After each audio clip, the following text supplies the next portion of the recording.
just the one home win, and that was the final game we saw between Arsenal and West Ham United. It started then with Spurs coming back from 2-0 down to draw 2-2 at Brentford. Nine-man Crystal Palace lost 3-0 at home to Fulham. Ryan Ait-Nouri scored a 95th minute winner for Wolves.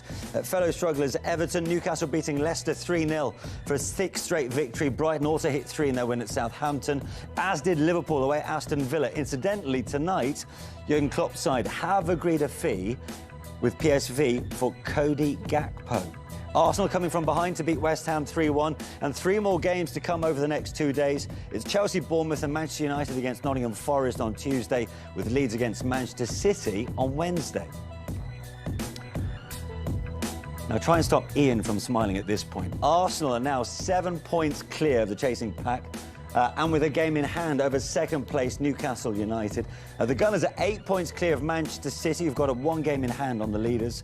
Tottenham are 4th, 4 points ahead of Manchester United, who've only played 14. Liverpool up to 6th after today's win, 5 points off the top 4. Brighton are in the final European place with Fulham 8th. Southampton are now bottom after defeat earlier today on 12 points. Forest yet to play this match week. They've got 13. They're level on points with Wolves. Everton, along with West Ham, are just a point above the bottom 3, and then they're followed by Leeds, Bournemouth, Leicester, Aston Villa and Crystal Palace. Congratulations, you go 7 points clear at the top of the table, having conceded first. How happy with that performance? Very happy. We were doing a very good first half. We conceded a penalty.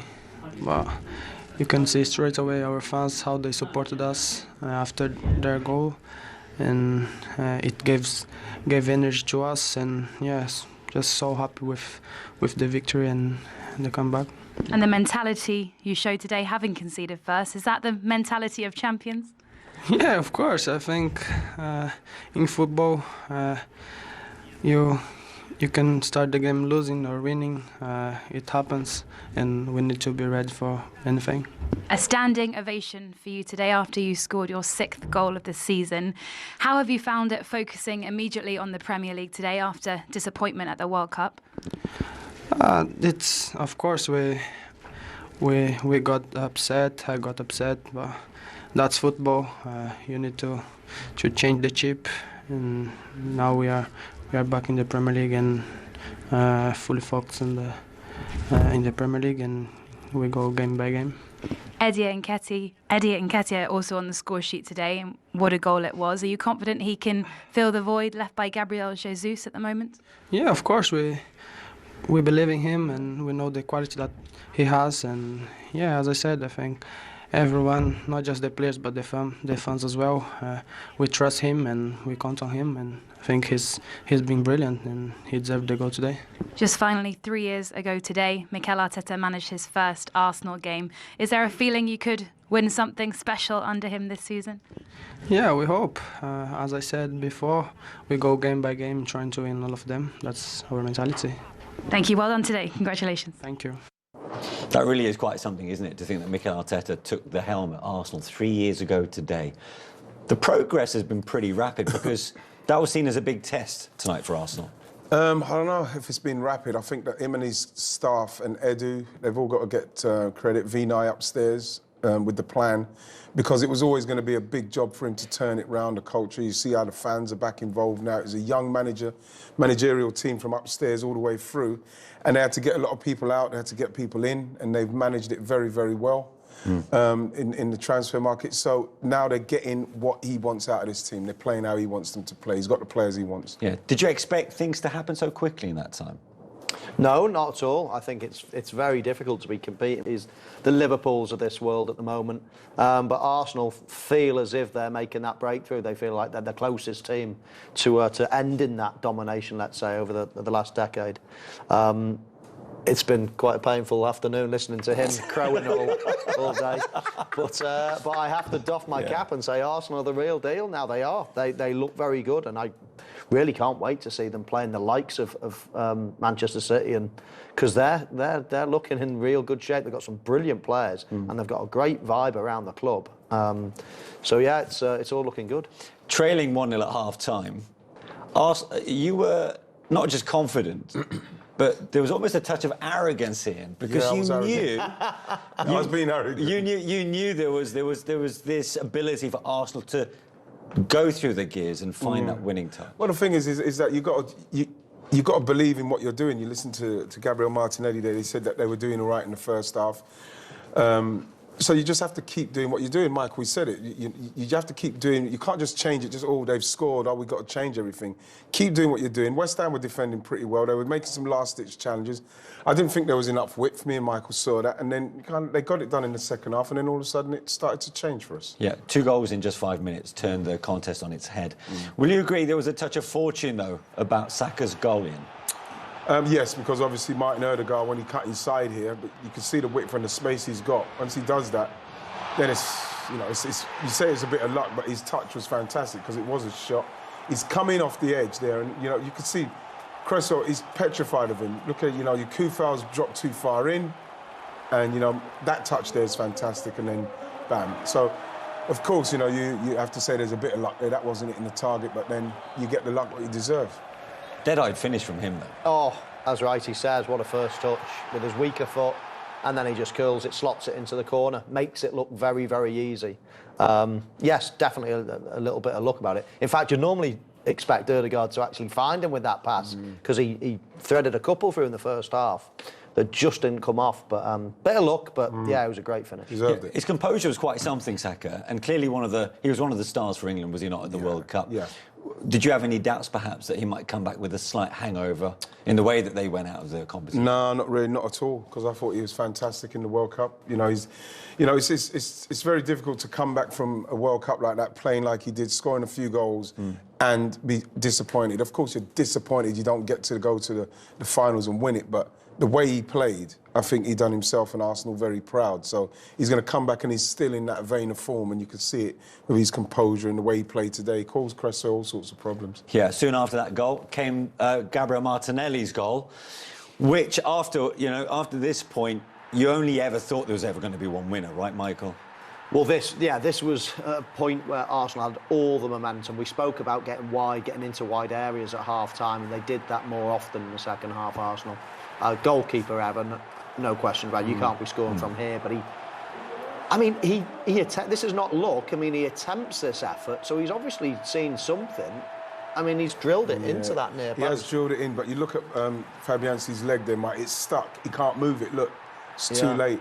Sometimes you just have to... I think he's left too much on the near post for me. From where he is, he's left a bit too much, and that's what can happen if you don't get your foot right, then it sneaks in. You should not get beaten on that side. But, Game time has been quite rare, has it not, for Eddie Nketiah this season? Yes, it has, yeah. And of course, that's not surprising considering Gabriel Jesus' form. How important was it that he scored? It's very important because I think he was having a very good game. And like I said, he can't be Gabriel Jesus and the work rate he puts in, but this is what he can do. Look at his awareness, his touch, his turn, he knows where the goal is. Look at where he is. Then watch him push himself on him. Look, he's feeling him, he's rolling. That's what he does. And if you get the ball in the box like this is what he's capable of doing. He's done it all the way through his career. Youth team, England under-21s, England, like Arsenal under-23, wherever he's played, he's scored goals by being in the box doing that. And he can do that because his link-up play was good. And then, his chance, he got his real good chance, he finished it well. Yeah, the perfect outing for Eddie Nketiah, particularly with Jesus injured, of course. Let's hear from Nketiah now. Your first Premier League start of the season, Arsenal win, you get a goal, not bad for a Boxing Day. Yeah, it's a great restart. I think all the boys were at it today, firing. And obviously nice for me to come in and obviously contribute. And yeah, just good to pick up where we left off and we want to continue that run. The atmosphere here was amazing tonight. You know how well Gabriel Jesus has been doing. You've been watching it. Did you feel a pressure then? Be honest, coming in after what he's done so far this season for the club. I think there's pressure anytime you play for Arsenal Football Club. The standards are always high. Obviously, Gabriel's done a great job, and obviously I'm not here to replace him. I'm here to be my own player. I hope to be the best version of myself, And we wish him speedy recovery. We need him back as soon as. And obviously, it's nice that we could get the win, and he was here to celebrate with him. But having known your chance was coming, because you saw him get injured at the World Cup, what had been your mindset for the last couple of weeks or so, knowing this opportunity was going to arise? It's been the same as it's always been, same as I've grown up. Just working hard. I've been preparing, all my life, for opportunities like this. So I'm grateful to God for obviously the opportunity and, to go out there and deliver and help the team. It's amazing. What clicked in the second half? What did the manager said at half-time? Because you're a goal down and there's expectation, isn't there, in the stadium? Just to keep doing the same things. I think we were very dominant today, Obviously, I think we're just lacking that final pass in the final third of the actions. But we just kept going. We was really aggressive with the counter press. And I think once we got one, we could all feel the atmosphere of the stadium behind us. So we was always going to go on and get the rest. Have you known a better atmosphere here?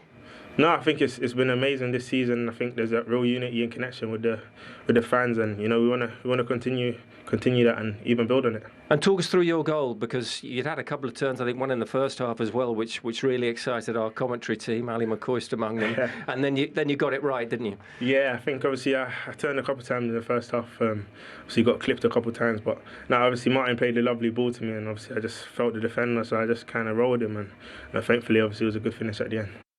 Welcome back. So West Ham halfway to registering a possible upset. They lead the current Premier League leaders, Arsenal, 1-0 at the Emirates Stadium. What have you made of the first half then, Ian? I thought Arsenal started OK. There's a little bit of rustiness. I feel that West Ham are defending very well, especially Dawson. They're putting that ball into him. I think that what Arsenal have been doing in trying to play it in there intricately is the way forward for them. And, West Ham have defended well, but I think Arsenal got to stick to doing what they're doing.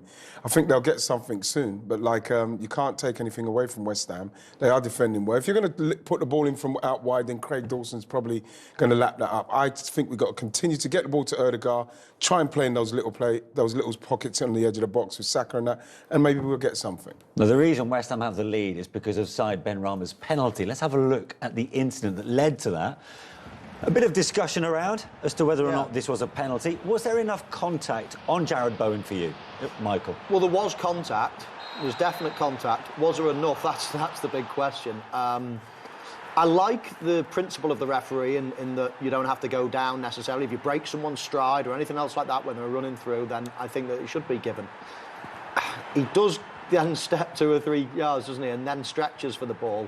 There's definite contact. I think it's probably a good decision on balance. And I like the fact that you don't have to dive straight away. A lot of people will feel that and they'll just dive straight away and get... So if we're going to eradicate diving, then referees are going to have to give penalties when, somebody doesn't necessarily go down. I thought it was probably on balance the right decision. Yeah, I thought it kind of knocked him off his strike pattern simply because if he doesn't clip him there, Manish, he's going through to get a clean strike on goal. And I think that when you look at Jared Bowen, he is an honest player and he's actually trying to stay up to get that right foot shot off. You see now, if he doesn't get clipped, he gets that shot off. So I think he's been impeded there. You can feel it. It's knocked him off his stride pattern there, and it's a penalty for me, unfortunately, for Arsenal. Good penalty from Benrahma. Down the middle.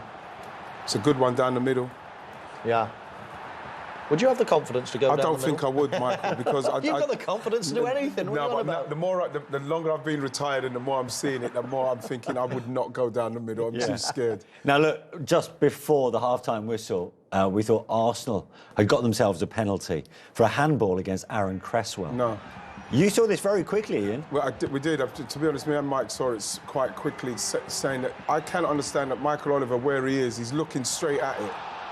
And yes, his hand, Cresswell's hand is out, but it's clearly hit him on the head. Look, Michael Oliver's looking straight at him. Look. It's got a great view, hasn't it? It's a great view, and obviously, knowing that the VAR is there, he's got a safety net, but he shouldn't need that for that.